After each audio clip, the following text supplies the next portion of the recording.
Welcome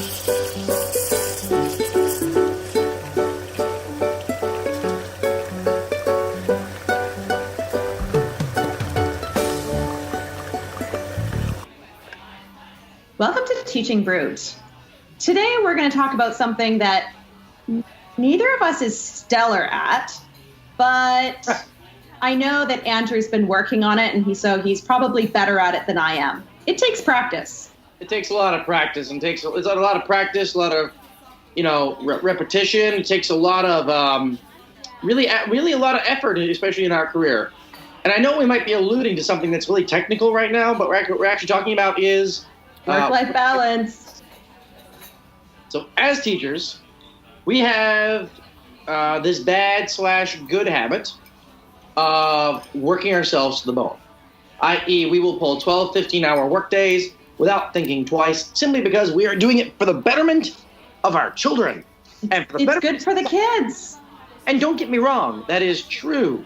We do, in fact, do a job that is the betterment of society and does hopefully advance our world, and we need to educate the future. That's not wrong. That's not wrong. But we need to make sure that we have lives too. Now, what we're going to say, by the way, just to clarify, not a magic pill. Sorry. No, and also to clarify, neither of us have children, so that part is not something we have personal, direct contact with. However, we have worked with enough colleagues in our past to have a pretty good idea of what it's like. In fact, I would even argue that my colleagues who have children have a better work-life balance than I do. Maybe that's the magic pill. I would argue that there's a semi-truth to that statement, in that their stress levels are probably higher than ours, but in different ways. Yes, true. So, work-life balance. All right, first off, recognize that if you work too much, you will burn yourself out. It is possible not just to burn the candle at both ends, but also to burn it in the middle as well. Yeah. It is not abnormal for teachers to, start their work in the dark and finish their work in the dark. And we're not talking about places like Canada where in the wintertime you leave in the dark and go home in the dark. Yeah, that's, where I'm from originally. We would get sunrise at 6:37 a.m. and set at like 3:30, 4 o'clock in the afternoon, which would be normal then. No, we're talking about like starting to do stuff at like being at work at like 6:30 and until about 6 or 6:30 or 7 o'clock. Yeah, if you're working more than say 10 hours a day, definitely not got any work-life balance. No, and if you're a teacher from America, your salary probably does not cover that anyway. That's true. And I'm probably saying there's also a certain degree of that in the UK as well. I know studies have shown that Canadian teachers actually do get paid a fair chunk more. So we're not necessarily lumping that into the same category. Anyways, that's total aside. So what do you do about work-life balance? And by the way, we're not just talking about drinking either, which is oftentimes the default work-life balance of, well, I got some free time, I'm going to drink my ass off. Yeah, well, no, it's not one of those work hard, party hard kind of things. No, leave that to the bankers. What we're talking about here is making sure that you do certain things in your life and you make certain things consistent that will give you time to truly unwind and de-stress. Now, one of the things that myself and two of us are both very familiar with is the idea of exercising. Yep. The two of us have both been active gym goers or yoga enthusiasts for years. And that ends up being a very intricate part of your work-life balance, simply because you don't really have your hands usable to write stuff down. No. But I have found that after a good sweaty session, I've got so many more ideas for good lessons. Oh, yeah, because it clears out your head. It gives you time to, I use it as, it's almost a meditative experience for me where my brain switches off. Mm-hmm. Put your headphones in and you get to work. And not by work, I mean schoolwork. You get physical work. Physical exercise work. And you do your routine. And for me, it's extreme. For me, it's an hour and a half to 2 hours sometimes per day. For the average human being, it would probably be 40 minutes, 45 minutes to an hour. I don't have children, and thus I have more time to spend on that sort of thing. But what ends up happening is because you're almost sweating the day's stress away when you're doing it. You're kind of getting rid of it. You're kind of washing that off over the course of your workout, which feels really, really good. Yeah, that's for sure. But you might have scared a few people off with that whole 2-hour thing. No, that's just me being crazy. Admittedly, I've been working out for like 20 years, so that does, it's part of my life. Anyways, so go for a run. Go to yoga class. Go to a spin class. Go to the gym and hit the weights. Hit the treadmill if you're so inclined. It doesn't even need to be something really hardcore. No, not at all. Like it's something where if you are a person who doesn't like working out, or if you're a person who has been injured and is slowly coming back from something, it's not like you need to go in and do a full 45 minutes even. It doesn't mean that you need to go in and really stress your body, but it is a different environment. And, changing your clothes, going in, doing a short ride on a bike at a very moderate pace, going for a walk on the treadmill, or lifting some light weights, doing some stretching can be enough to rejuvenate you. True. Especially if it's wintertime and then there's a nice hot sun at the end. True. And we can talk about workout routines, admittedly, for the day is long, but we'll save that one for maybe not another lesson. Maybe that's something different altogether. Completely different podcast on that. Other people do that. Yeah. Can't recommend anything to you because personally I don't podcast, that sort of thing, but there's lots of different places to go find great workout routines and how to ease into it or max out if you're already doing it. Anyways, regardless, go to the gym, go do some sort of physical exercise, get yourself active. It'll be a great immune system booster. And kind of wash away the stress. Second thing I can suggest is, as much as possible, get some me time. Wait, what? Me time.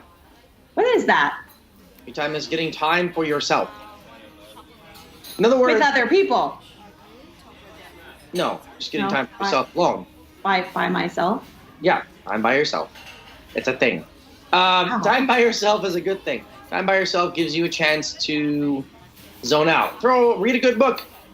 Binge watch a series that your partner might hate so that you can watch it alone. I honestly do that because my partner does not like all the series I like. She's not a fan of the comic book series as I like. Anyways, but find some time for yourself to do something that would not be thinking about school and schoolwork. Adult coloring books, crossword puzzles. If you're a gamer, play a video game. You'll get too absorbed. Same thing with binge watching a show. But, take some time for yourself, and it's a time that you would not otherwise be thinking about work. Yeah. And that's the point of me time. Second, another thing I can recommend, be social. Be social. Which is the opposite of me time. It is. But be social, and then we're not saying go drink. Doesn't hurt. But not saying go drink. What we're saying is... Can we tell that we live in a really big party city right now? Yeah, it's true. However, go be social in a way that you are so inclined. Not everyone's a drinker, which is cool. Could be hiking group. Could be a board game group. Could be a art gallery group. Sure, could go to an art gallery. Could go to a local fair or festival. Could do an escape room with friends. Good. If you like shopping, which a lot of people do, go shopping with friends. There's got to be a mall somewhere. Yeah. Go to a cafe and have a conversation. Get attached to a public social group. There's a lot of those out there. They're interest-based groups. Just go seek out those various opportunities that are around you. Invite people over for a dinner party. Yeah. There's a million things you can do there to kind of get your life moving. Yeah. And get your life distracted. Another thing you can do, hobby. Have a hobby. Or if you don't have one, get one. Try new hobbies. Try new things. I, for example, am now growing a garden in my apartment. It's a little hobby of mine. Albeit, that being said, I don't need to do a whole lot about it. Refill plants, But I'm growing a garden in my apartment. Sure, that's another. Does it take time? Yeah, I'm growing basil right now. That tends to be the strongest one. But I'm also growing a whole bunch of other things. It does take a fair bit of time, but admittedly, if you do the right thing, like a click and grow, you don't really need to put that much of an investment into it. It's kind of cool. So do stuff like that where you can kind of, it provides life to your life. And new hobbies don't need to be expensive ones. Like, you don't need to take up scuba diving. Or form your own electric rock band. Yes. But, that could be expensive. Or admittedly, triathlons, which are also super expensive to start into. It can be something simple like, building puzzles. Mm-hmm. Something like that. But a hobby tends to focus your mind, but it also tends to relax you. Yes. And that's key. It should relax you. It should. Other thing you can do is separate your work and your home. Yes, that was a lesson that I learned early on, and it has served me so well, except during report card time. Yes, which there's always exceptions to that rule. No, I mean, like it doesn't actually. The rule is so well ingrained in me now is that when I do need to work at home, it takes me 3 times as long to do anything. Oh yeah, yeah. I'm kind of similar. So it is something where I do have to do work on the weekend. And I do not do it at home. I take it out to a cafe.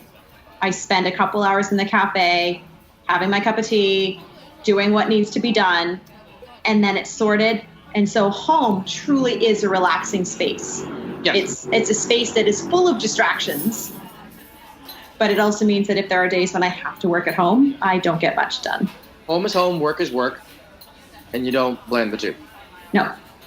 It can, and even take that a step further for devices. Oh, yeah. I have my work laptop, which is provided by work. Yep. And none of my personal stuff goes on there. And then I have my personal laptop, which is for everything personal, and none of my work stuff goes on there. Yep. And that's a really effective way of doing things. You literally separate things. And even take it another step further, where like, if your workspace happens to have been or is currently your bed, which a lot of people do. You ever find yourself struggling to sleep? Yep. Reason for that. It's well known that the areas you associate with certain things are mentally kind of Pavlov's dog situation. They're kind of associated with them. So if you are used to working in your bedroom, then your bed becomes an active place, a place for mental activity. Yeah. I was told years ago by my father, who's actually a psychologist, and he said, make sure that workspaces are defined. So if you are going to choose to work at home, which we disagree that you should, but if you are, have one space in your place that's meant for work. Yeah. And not the bedroom, because the bedroom Never the bedroom. No, the bedroom is meant for 2 things: sleep and stuff. Other things that are recreational that you may engage in. Getting dressed in the morning. Yeah, it's not really the one I was thinking of, but yeah. This is a G-rated show. Is it? Did we define that already? Well, Anyways, I did say... According to iTunes. I did say ass earlier. That's 2 swear words. That gives us PG-13. Anyways, so there we go. So, kitchen table works. Kitchen table works. You could often find rolling desks. If you like working at the couch, you can get like a desk that'll roll up to your couch, like almost like a lap desk. One of those are good, especially if that lap desk is devoted to work. Then that lap desk eventually becomes associated with work, which is something that I tried to do myself. And there's many different forms of them, so easy to find. And the last suggestion we can have for you is, don't be afraid to have fun. Really important. Yeah. Find your fun, and don't be afraid to embrace it. Even if you know you have deadlines coming up, even if you know that there's always a pile of work to do. And so there are some weeks when it's not going to happen. Like music teachers, that concert week. Okay. Yeah. There's not going to be work-life balance. No. But then you have to make up for it the following week. Multi-subject teachers, report card season, when you've got parent conferences coming up, that sort of stuff, that tends to be an immersing time. And that does happen. but that's not all year. No. So it's okay. Realistically, you've probably only got, 4 or 5 weeks in a school year that you can use that excuse. Yeah. And in all this, the biggest kind of encouragement I can give you is give yourself permission. To say no. To say no. To say, I'm going to have work-life balance. It took me years to do that. But now that I am, my life is better for it. And your kids are better for it, too. Yes, I'm not nearly as grumpy in school. So find your work-life balance, relax, and kind of, you'll find your life getting better. All right, folks. That's that. Go be balanced. Go live a balanced lifestyle. And let us know how it goes. Yes, absolutely. Please do. Thanks, everyone. Thank you. Oh, and if you've enjoyed listening to this podcast, please leave a review. And subscribe. Subscribe. We're on iTunes. Oh. Bye.